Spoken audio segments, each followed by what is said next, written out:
भारत की मोनालिसा बनी ठनी। किशनगढ़ के राजा सावंत सिंह और उनकी प्रेमिका बनी ठनी की अमर प्रेम कहानी।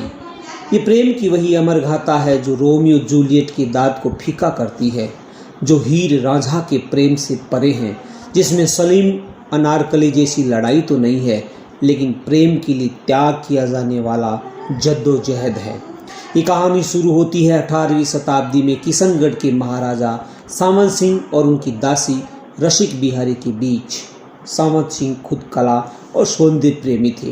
राजा को अपनी सौतेली माँ की दासी बनी ठनी से प्रेम हो गया और इस प्रेम की गहराई राजा के मन में बहुत गहरी बैठ गई। इनको अपनी लगभग सभी रानियों के अलावा पेंटिंग और कविता लेखन से बहुत प्यार था। राजा के ही दरबार में कविता लेखन, संगीत और कृष्ण भक्ति में लीन रहने वाली बहुत ही सुंदर रसिक बिहारी भी रहा करती थी। महाराजा बनी ठनी से इतने प्रभावित थे कि वो उनके संगीत और कविता को बार बार सुना करते थे। राजा सावंत सिंह और उनकी दासी बनी ठनी की प्रीति निराली होती गई। कला और संगीत के लिए उनकी पारस्परिक प्रशंसा जल्द ही एक दूसरे के प्रति लगाव और फिर प्रेम में बदल गई।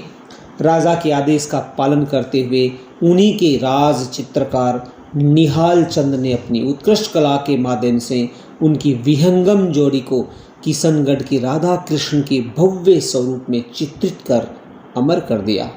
बाद में पारिवारिक मतभेदों के कारण राजा सावंत सिंह को संसार से मोह भंग हो गया और वे सब कुछ छोड़कर वृंदावन में आ बसे।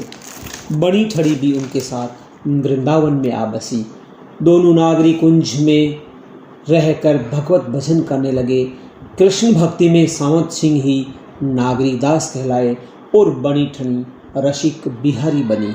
नागरीदास की रचनाओं में राधा कृष्ण के साथ वृंदावन के पशु पक्षी लता पताओं के प्रति अगाध प्रेम नजर आता है। किशनगढ़ की पेंटिंग्स में महिला का जैसा सुंदर चित्रण होता है वैसा किसी अन्य कला में देखने को नहीं मिलता। लंबा चेहरा, झुका माथा, लंबी नुकीली नाक, लंबी ठुड्डी का बाहर निकलना, सुंदर आंखें, कान के पास बालों की लठ, इस तरह बनी ठनी शैली ने भक्ति में मानवीय कामुकता के तत्वों का मिश्रण भी किया और इस तरह यह बनी ठनी भारत की मोनालिसा कहलाई।